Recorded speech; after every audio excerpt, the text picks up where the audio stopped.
Scholastic Audio presents Beastly Beauty by Jennifer Donnelly, read by Steve West.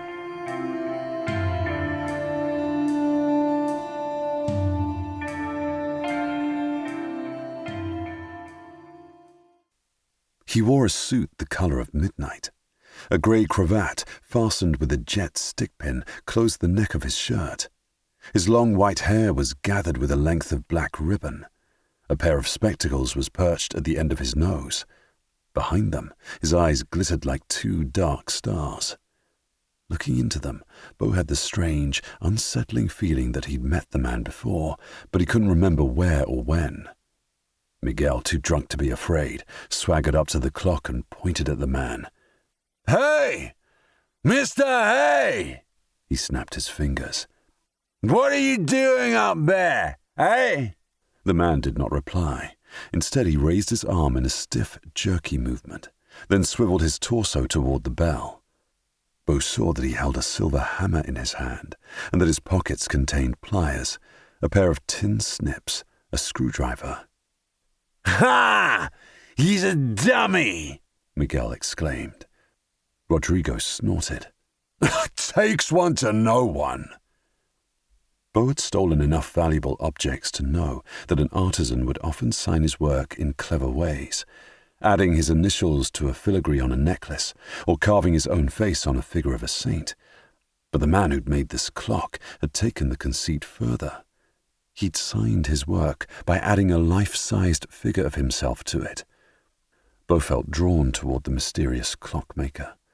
He wanted to touch his pale porcelain cheek, to take hold of his arm and feel cold metal under the cloth. He wanted, needed, to reassure himself that the man wasn't real. Just then, the clock's weights ratcheted up their chains, startling Miguel, who staggered backward, tripped, and fell on his backside. The others laughed at him, but Beau didn't join in. Who pulled the weights? He wondered. The minute hand clicked into place next to the hour hand at 12, and the clockmaker struck the bell with his hammer.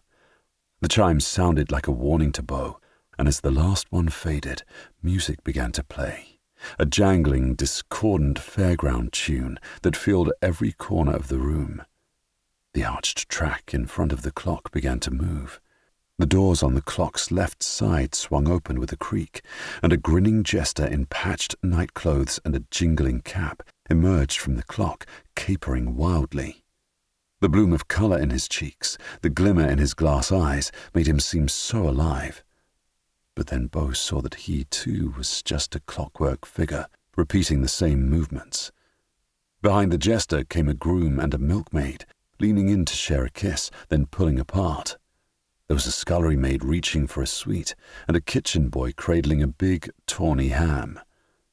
A stiff-backed guard walked to and fro, rifle over his shoulder. Another dozed in an alcove. Cats prowled, dogs snored. A rat nibbled at a wheel of cheese.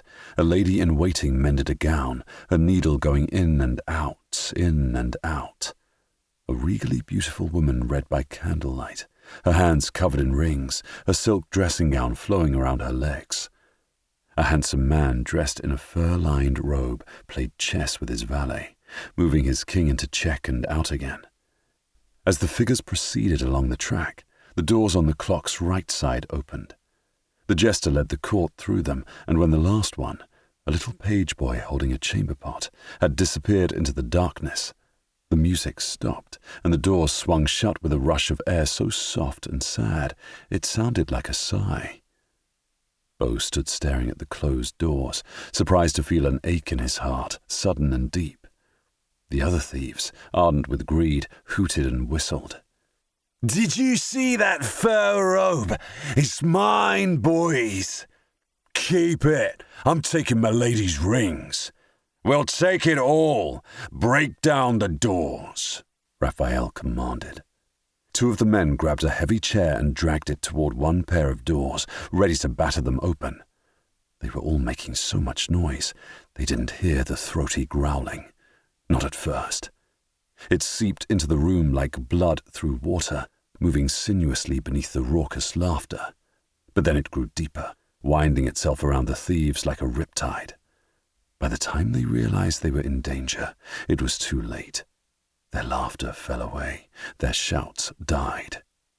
"What is that?" Ramon asked, his voice barely a whisper. "It's coming from there," Bo said tersely, nodding at the entry hall. The thieves had walked through it on their way to the great hall.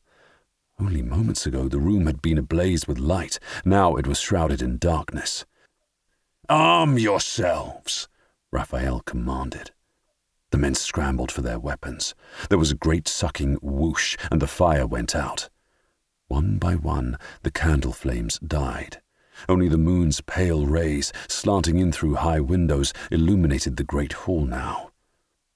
"What the devil is going on?" Rodrigo shouted. The growling rose. Whatever was making the sound was coming closer. Terror tightened Bo's grip on his dagger. Visions appeared in his head of ripping teeth and slashing claws, of deep spurting wounds. Cold air rushed in, carrying the smell of evergreens with it. And then the darkness in the doorway parted like a pair of velvet curtains. "Mother of God," Raphael whispered. He managed to fire one shot before the creature was on him.